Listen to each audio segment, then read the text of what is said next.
Ο Σπύρος Παπακοσταντίνου κατέκτησε τον τίτλο του Mr. Ελλάς 2015 στα αντίστοιχα ελληνικά καλλιστεία.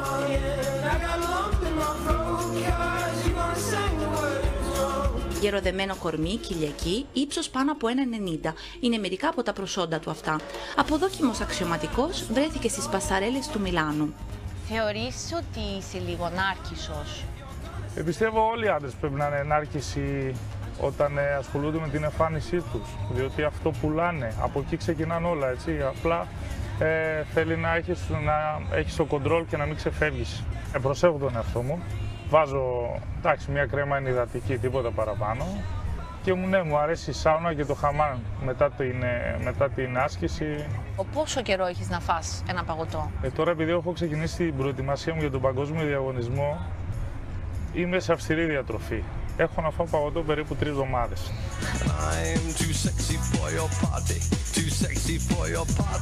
Πώς γνωρίζει όμως μια γυναίκα ένας ωραίος άντρας σαν τον Σπύρο? Ο 28χρονος Θεσσαλονικιός μας δείχνει εμπράκτος πώς πλησιάζει το αντίθετο φύλο. Φίλοι μου είναι λίγο πιο πίσω. Απλά είδα εσένα, μου δείχνες μισή ώρα για να έρθω έτσι. Να φανεί ότι κάπως τυχαία σε είδα και μιλήσαμε. Τι ζώδιο είσαι? Είμαι εγώκερος, μισός εγώκερος, μισός υδροχός. Εντάξει, υδροχός κάπως. Πάει και έρχεται ο υδροχός, αλλά εγώκερος μακριά ο εγώκερος. Τότε είμαι 60% υδροχός.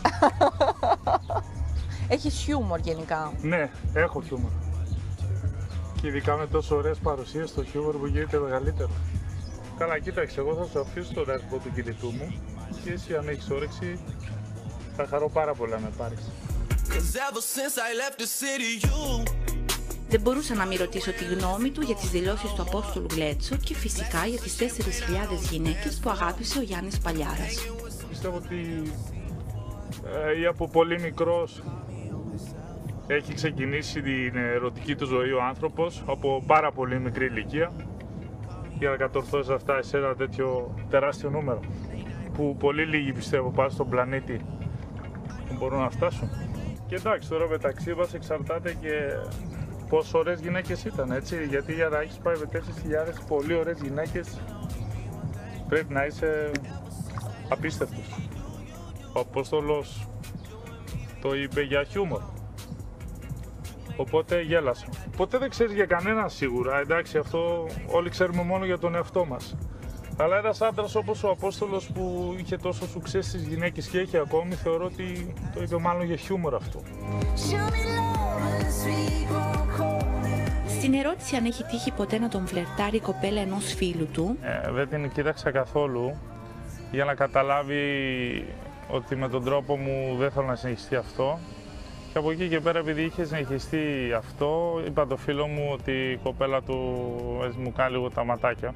Μου έχει τύχει, ας πούμε, κάποιος γνωστός να μην θέλει να βγει μαζί μου στην παρέα, διότι πίστευε ότι θα κοιτάζουν οι κοπέλες σε μένα.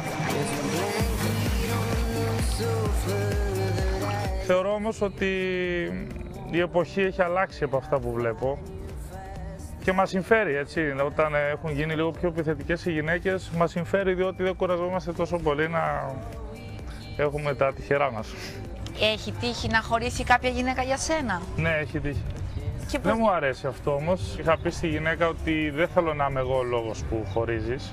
Καλύτερα πρώτα να ξεκαθαρίσεις τη σχέση σου. Αν ήσουν με μια γυναίκα, όπως λες εσύ, με πολύ ωραίο σώμα, δύνατη και τα λοιπά, περιποιημένη, και ξαφνικά έπαιρνε 15 κιλά, θα τη χώριζες? Κοίταξε, πολύ καλή ερώτηση. Τον πρώτο καιρό θα προσπαθούσα να τη βάλω σε ένα πρόγραμμα για να τα χάσει τα 15 κιλά. Θα την έδινα ψυχολογική στήριξη, τη διατροφή μου, τις γνώσεις που έχω σαν προσωπικός γυμναστής. Αν έβλεπα όμως ότι το κακό συνεχίζεται, δεν θα είχα άλλη επιλογή μετά από κάποιο διάστημα για να...